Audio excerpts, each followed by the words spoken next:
The Mike Winger, Greg Locke situation just took an interesting turn. This is the video in question. Now, there's two different videos in question. At the time of Mike Winger's recording, both of these were still on Greg Locke's website. Now they've been privated, which maybe he just didn't know. And for the record, I've been friendly with Greg Locke behind the scenes. He's been very kind and very sweet. He's even been friendly with some of my friends. You know, him and one of my friends was on an airplane together, sitting next to each other. They're very kind. So I've been trying to negotiate some sort of behind the scenes conversation because that's what Greg Locke asked for, and unfortunately that's not gonna happen. But here are the clips in question, which, again, to Greg Locke's credit, he has walked back some of this stuff. Full-blown, demon-possessed Satan worshipers like Kenneth Copeland, the most powerful pastor in America. He's a demon, and he's going to hell, and you tell him I said so. Okay, so this is 2021, and Greg Locke's position has changed. I don't think he no longer believes this, but the claims in 2021 continue escalating to not just, I think this guy has bad theology, or I think he's a this, to actual allegations of crimes. I'm about to kick his pulpit over and preach wide slam open tonight. That low-down, sorry, sex trafficking rapist. Okay, he just called him a rapist. All right, now again, we're going to look at Greg Locke's statement on this here in a moment, where he goes over and he explains what happened, but it just keep escalating. I wish to God he would take me to court. I wish to God that demon would take me to court. I'll show the pictures I've got. You ever send another dime to that low-down sorry pedophile? I pray God curses your finances.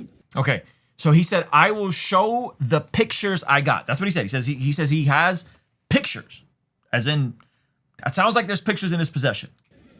I'm sick of these demon-worshiping pastors like Joel Osteen.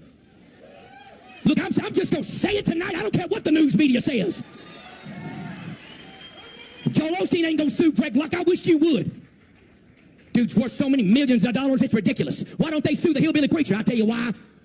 Because he knows I'm right. I'm going to call them all out when I have to. You say, oh my goodness, you mean to tell me that?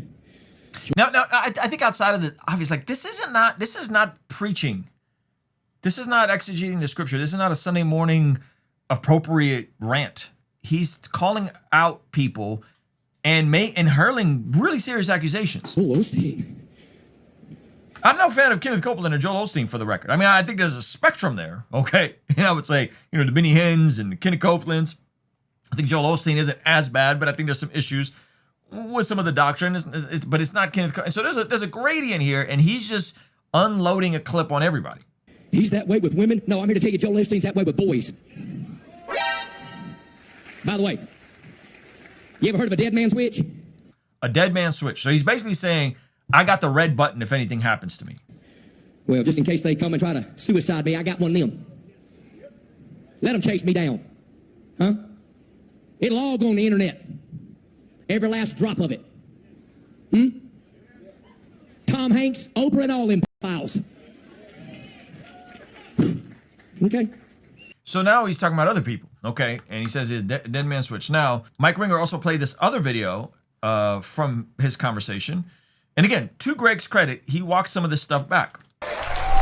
Every one of these devils, God's going to expose them all. This is him from December 8th, 2021. That's when this is, and that this sermon is actually still on his website and it's still on his YouTube channel. I cannot find the Copeland one.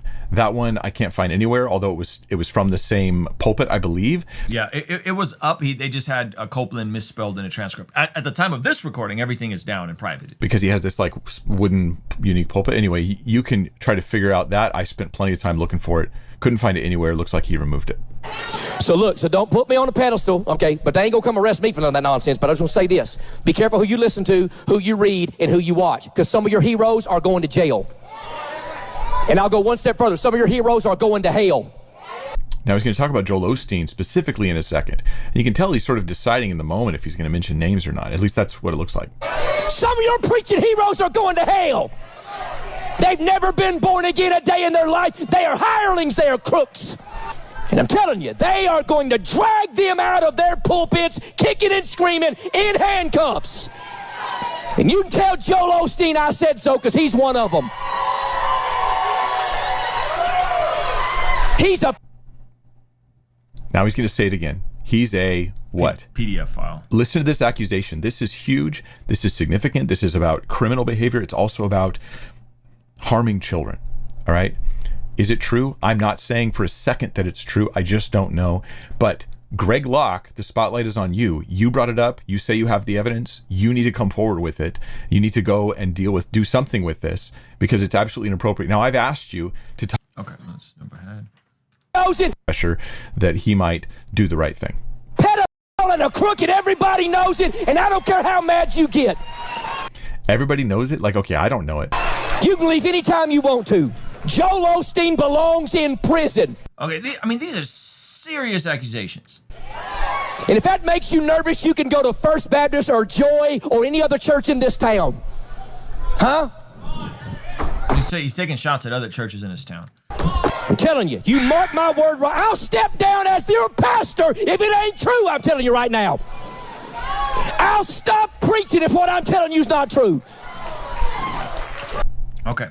So he said he'll step down if it's not true. Now, so how does this escalate? Well, Joel Osteen, Kenneth Copeland, obviously they haven't responded to any of this.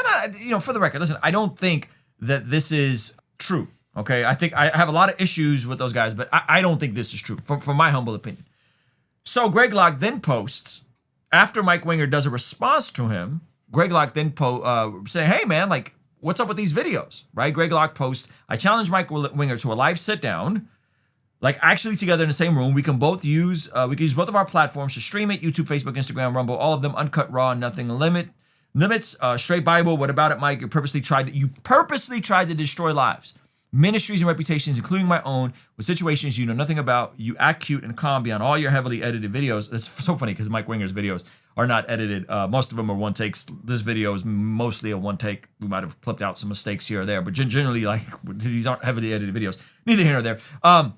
Have a real conversation, balls in your court. Mike Winger responds, hey, I'll do it if Ruslan moderates. Okay, and then I said, I'm in. Okay, so because I have a bit of rapport with Greg Locke, and despite popular opinion, I do try to humanize these folks. I have been communicating with Greg, just saying, hey man, like, I think you're misreading Mike. I think that Mike's a good guy. I think you have said very certain statements about people that are, you're accusing people of serious crimes. And because of that, I think you need to be careful because you might be doing the same thing with Mike, not knowing that you might meet this guy and you might have to walk this stuff back. Not good. Let's get in the room. Let's have a conversation. I was trying to figure out a location we could do it, make it easy on Greg. Me and Mike are in California. We're about an hour and a half from each other. So we're trying to find like a neutral ground.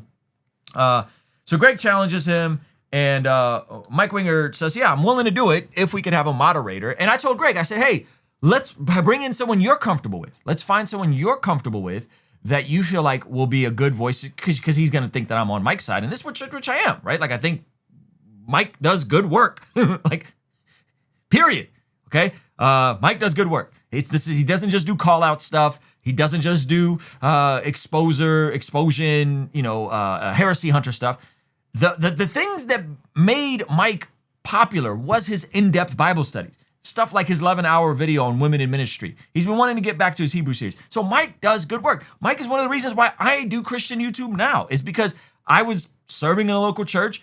My content was very different when I got on YouTube, and I saw Mike, and it inspired me to say, hey, I want to talk about my faith more. I want to talk about Jesus more. For the record, I don't do what Mike does, because Mike is like, man, he's like a savant when it comes to like long, in-depth videos. That's not my skill set, but he's an inspiration to me in many regards. And he's just like an awesome guy. Like as someone that's hung out with him a bunch of times, spent time with him, he's the real deal. Like through and through, he's the real deal.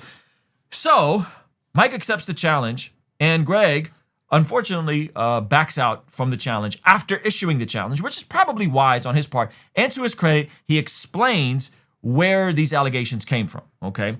So this is his statement that just went out today. He says, public statement from Greg Locke, my response to Mike Winger's recent attack. Now, is it attack to say you actually attacked these other ministers, Kenneth Copeland, quote unquote ministers, Joel Osteen? You've attacked these people.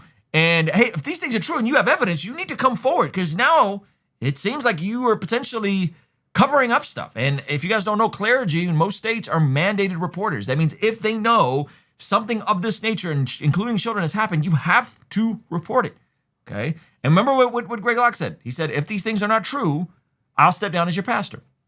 Okay, so he said, in recent days, Mike Winger has publicly called me out regarding a video I posted 4 years ago addressing serious allegations against Kenneth Copeland and Joel Osteen. This situation has been public for years and could have been addressed by him at any time. Well, to be fair, Greg, I didn't know about this, right? I have loosely kept up with you. I've seen you go viral multiple times during the coronavirus days, making political statements, so on and so forth. But I never seen these things until this week, and neither did Mike. So we didn't know. We weren't sitting on this for 4 years and then decided to all of a sudden have a conversation about it. So that's just inaccurate, right? And I know what it's like to have old videos resurface about me, right? I get it. But the difference is these are things that it doesn't seem like he's addressed and cleaned up. Until now. And again, to his credit, he's addressed it, he's cleaned them up. He says he did it before, but again, maybe I missed it. This situation has been public for years and could have been addressed by him at any time. It has only resurfaced now after I challenged his constant public exposures and interruptions within the body of Christ. I owe him and the public no further personal information or private meetings on this matter. Okay, that's fine. You don't. That's fair. But, Greg, you did challenge him to a public conversation, streaming on all platforms. Here is how we arrived at this moment. Several individuals approached my wife and me with grave concerns about these men and their ministries. Chief among them was a woman who presented what she described as detailed timelines, photographs, and firsthand accounts of alleged criminal activity. Importantly, none of this material was ever placed in my personal possession, forwarded to me, or stored on any device. And obviously, because if it was, this would be the possession of child material, which is illegal. It remained their story to tell. We simply viewed what they chose to show us in those moments and did not take ownership of it. Believing these claims to be credible and urgent at the time, I spoke out boldly in that video. What followed was 4 years of careful, prayerful investigation. As we pressed for verification and sought legal counsel, the stories began to shift and unravel.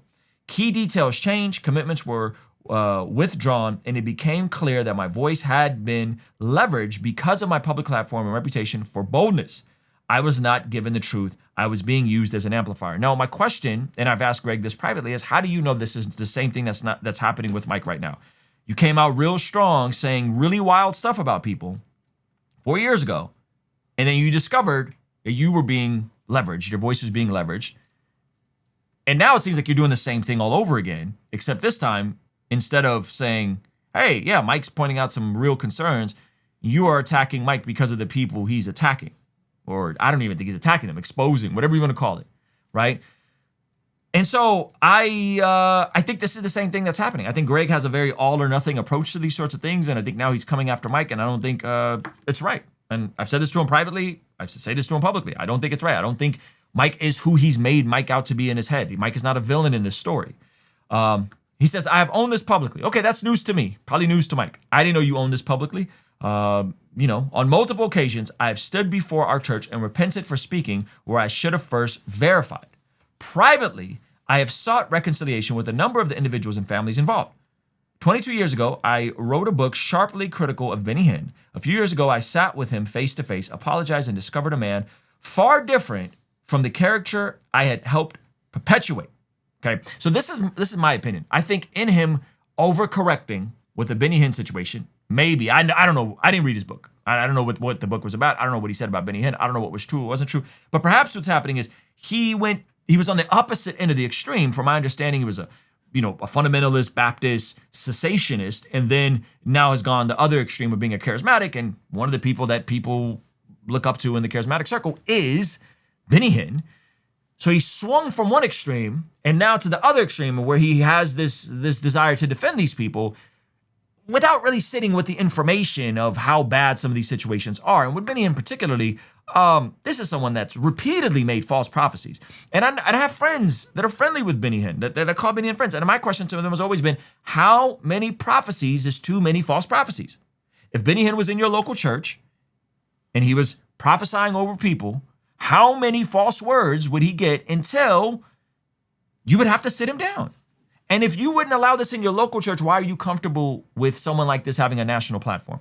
Now, that doesn't mean that Benny Hinn hasn't gotten some stuff right. It just means that, man, he's got a lot of stuff wrong. Stuff that, dare I say, would be disqualifying, okay? So he's gone the other extreme with the Benny Hinn situation. He says, a few years ago, I sat with him face-to-face, apologized, discovered a man far different from the character I had hoped perpetuate. Okay, maybe that's true for you. I think when folks are talking about Benny Hinn and some of the false healings and the false prophecies, I think there's grave concern there, right?